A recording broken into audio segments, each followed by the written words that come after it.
That we bring in our first guest today is Scott Mutryn. He's a former BC quarterback. He is the color analyst for the Boston College Eagles on their radio broadcast. Hey, Scott, welcome in again. Always great to chat. And, man, the Eagles here are killing it over the last month. What has gotten into this club here that was not there at the beginning of the season?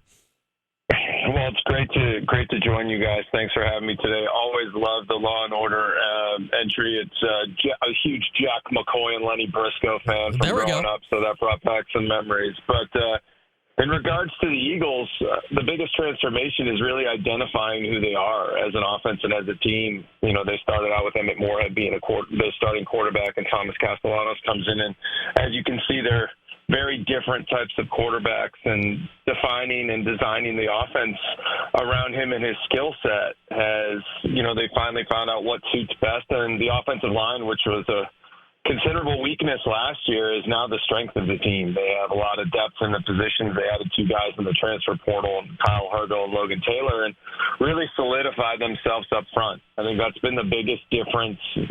You know, they don't get a lot of press and pub that Tommy and even Ty Robichaux get, but there's been some great progress there, and there's some talent up there, and they really come and gel together well as a unit. You know, obviously the quarterback switch, you know, that's the lead headline. It feels like we're going to Castellanos away from Emmett Moorhead. You mentioned it, too. It's a different guy, and they play so differently. It's a different style. Like, was the spark evident, like, right away when Thomas Castellanos came in there? Like, when did you notice them figuring it out? Because I think I've found over the years, Scott, like, when you have a guy that operates with his legs like that in Castellanos, you don't always know right in practice. You got to see him do it in the game.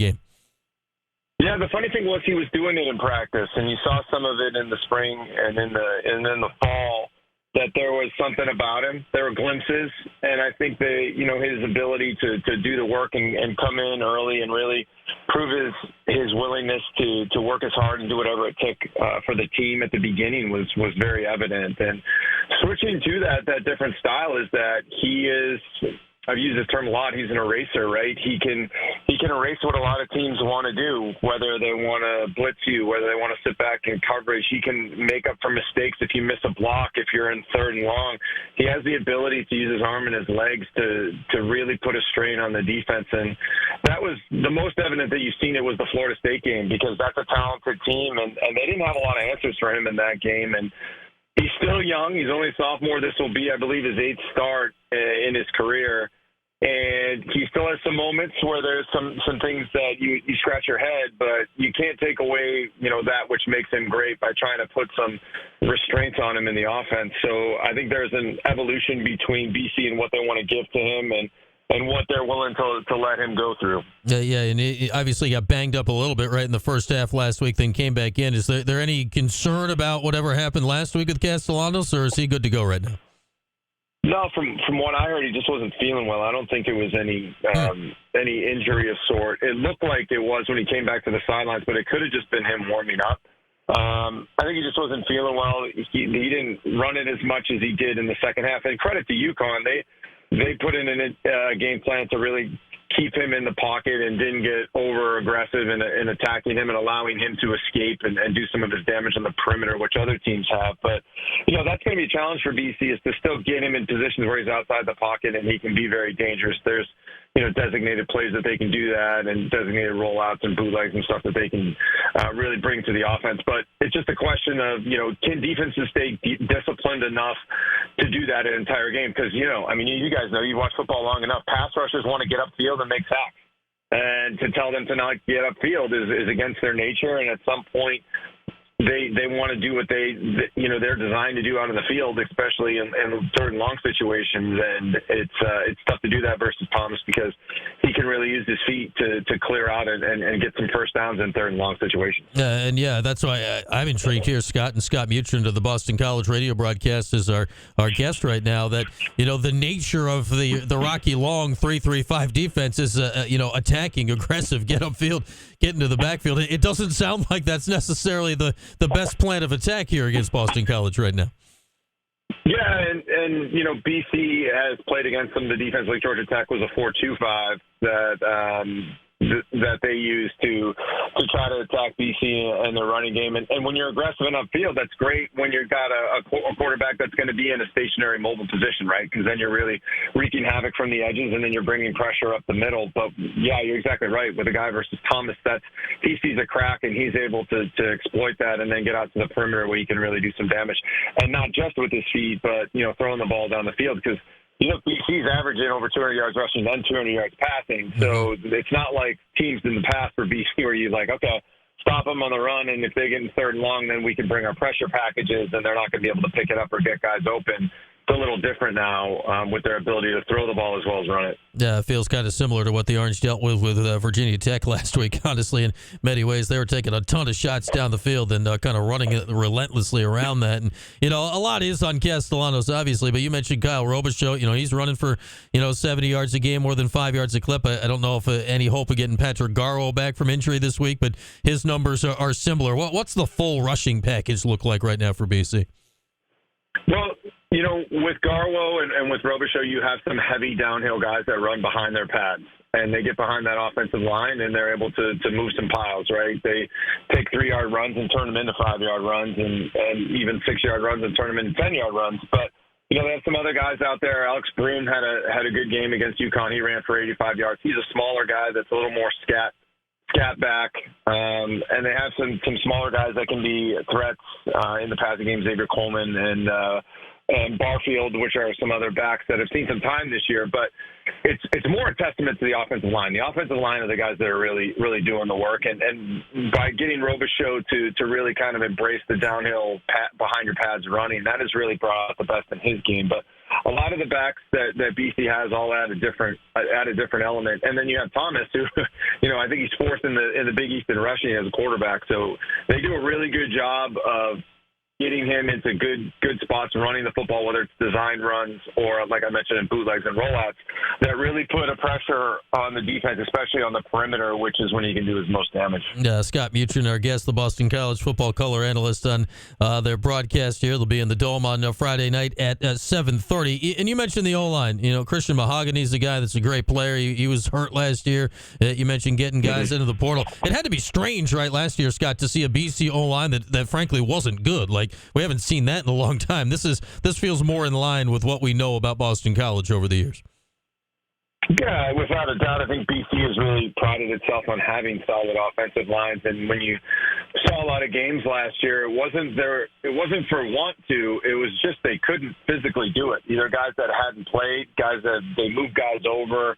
They had some, issues where they just were physically overmatched at times. And when that happens, there's really nothing you can do. You just got to kind of throw up your hands and try to make the best of it. But, the two guys that fought through that the most last year was Drew Kendall and Ozzie Trapillo. Now that they have some help up front, you're really seeing their talent. And I think there's probably a little bit of edge with them. Like, they got their asses kicked last year a lot. Now they kind of want to reciprocate that to a lot of the teams in which they played. And they play with that attitude. And I think Kyle Hergel does a really good job with that offensive line and establishing attitude. Christian Mahogany as well. I mean, losing him last year was huge. He's, a potential early draft pick. He's a big, mean guy. They're mean. They're not nice guys. They're not guys that you're going to pat you on the back or anything like that. They're more likely to, you're standing by the pile, you're going to get hit, and you're going to get played through the whistle. They got a little jam to their game, as you use a hockey reference. You know what? I had Terry Lockett on the show yesterday, Orange defensive lineman, and asked him, what does he expect from this game on Friday? And he kind of echoed you. He said, it's going to be violent. And, we've seen some of these games of late, like the Syracuse BC games the last few years, Scott, like they have been, they've been on a razor's edge, right, of spilling over into some crazy stuff out there. What is the vibe you're feeling right now? Rivalry level, hard hitting, this kind of stuff of how it might play out in that factor on Friday.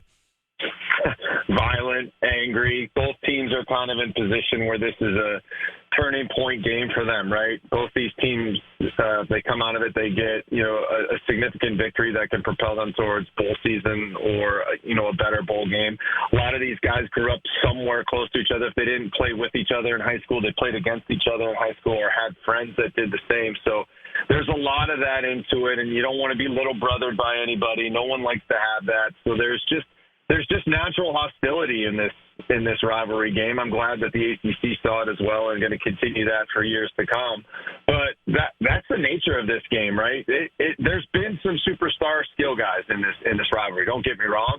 But there's been some damn good guys up front that go in there and would fight their mothers if they could get a win, if they had to. I think that's what you like in this game, and that's kind of what you want this rivalry to be. It's that tough kind of Northeast football that gets a little bit understated. A lot of people give it the respect that it has, but there's some quality teams here that are in some perilous times right now that they need to start setting movement, that they're moving towards the future, and they're able to really start getting their programs back to where their fans and alums expect them to be. Yeah, you mentioned superstars, skill players. The Orange are very glad that Zay Flowers is a Raven right now because he killed Syracuse the last few years. It feels like he had a touchdown or two in every game. And, you mentioned looking toward the future. We've obviously talked a lot around here the last couple of weeks about Dino Baber's future. I think they're, coming into this year anyway, there was more discussions than you would have thought a few years ago around Jeff Hafley's future. And it feels like the last few weeks, I'd imagine that has quieted those conversations around New England pretty significantly after this 4-game winning streak. Yeah, I mean, winning cures a multitude of sins, on top of all that. In the end, it's, BC hasn't, won maybe with the style that some people have wanted, and that's frustrated people, but it's hard to win. I'm sure you'd have a lot of coaches that say I'd rather win ugly than lose pretty in this situation, and that's the case, right? You just want to be able to get a win and get to the next one. It's tough to win on the road. It's tough to win in conference. It's tough to win in today's college football because of just the environment of the ever-changing player, right? There's people coming and going. Then there's injuries. People leaving in the portal. It's just not like what it used to be. So you have to be able to adapt. You have to be able to have a culture that's established, that if you bring guys in, that they'll embrace that culture so that you have a winning tradition. And it's different. And it's a challenging for coaches. I wouldn't want to be a college coach right now because there's a lot of other things that go into it than what it used to be and what we're used to seeing growing up. Yeah, that's for sure. That's for sure. And I want to ask you this before we go here, Scott. Speaking of winning on the road, is that Syracuse did win on the road at BC last year in what was a very chippy game, and then after the game they're planting the flag in the field, they're doing the whole thing. Is that remembered by this year's BC team, or is that faded into the past? Because I'd imagine that feels like something that might come up within the locker room this week.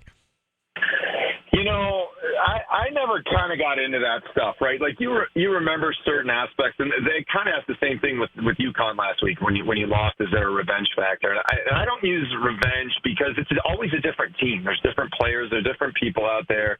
It's more of avenge the performance in which you have. Like if you didn't play well, you just want to play better. You want to put something better on tape. You want to play better for the guy in the locker next to you, and you don't get caught up in what other guys do, because the more you do that, then the more you let the undisciplined things happen where you're trying to eye for eye stuff, or you're trying to settle a score, and that doesn't help you win. All that does is put you behind the characteristics. But is there going to be some talk out there? Absolutely, and I love that. This game's an emotional game. If you don't play with emotion, then go play golf or an individual sport, but you got to play with passion, and you got to come after it. So I'm sure there's going to be some aspect of some talk out there, but BC's motivation isn't revenge from any planting of flags or any of that. It's about staying on their course and moving forward in this season, because look at the main players in this game. The main players in this game for BC, they weren't even on the team last year, so they didn't even know. So it's like there's like 3 or 4 guys that were like actually playing in the game. So I think that gets overblown. It's great. It's great to talk about it. It's great to get people fired up. But I mean, in the end, I think the guys in the locker room need to be focused on what they're doing and don't get caught up in all the other stuff that's outside the line. Yeah, I can't imagine Thomas Castellanos cares all that much about it. I still haven't figured out, Scott, how one goes about planting a flag in field turf, but that's neither here nor there. That's a problem. Well, I mean, I know. I didn't want to do anything about the Syracuse education thing, but I did think it was quite comical that they tried to plant that. But hey, I mean, that's what everybody does. Baker Mayfield did the same thing when in one of his college antics. So it's like, hey, I think it's more of a statement, right? And that's fine, man. Everyone's got to do what they do to get fired up. Everyone's different in that way, but yeah, it is what it is. Yeah, I think Baker did it in the horseshoe after he beat Ohio State. So there's, yeah. So there you go, and he did it on a bigger stage, obviously. But yeah, that's part of it's part of playing with emotion, right? You gotta love that stuff. That's why they sign up to play these games. Yeah, there we go. Maybe they'll put it in the new NCAA football game when that eventually comes out. They'll plant the flag out. Oh yeah, I'm sure. All right, Scott. Great to chat today. Safe trip this way later the week, and looking forward to a good one. It's always fun when these teams get together, and we should have a tight game on Friday, I think.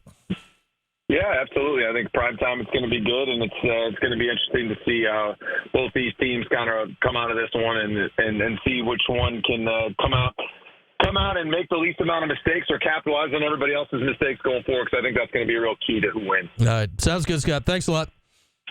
You bet. All right, Scott Mutryn, he is the color analyst for the BC radio broadcast. We'll see if anyone's trying to plant a flag in the dome after the game on Friday. Again, that wouldn't work so well either. It's a hard. I don't know what you have to do to jab something in there. Could probably break. I don't know. We'll see if it's a good game. Orange right now favored by two. So the folks in the desert expecting a close game on Friday night as well. All right, people. That segment was brought to you by William Mattar. Hurt in a car, call William Mattar at 444-4444. Right now, I have a different phone number for you. You should dial it. It is 315-437-7644 for ESPN 44. I got two tickets to the game on Friday. Trivia, BC tickets when we come back. 315-437-7644. Trivia tickets next. QSportsTalk.com, ESPN Radio.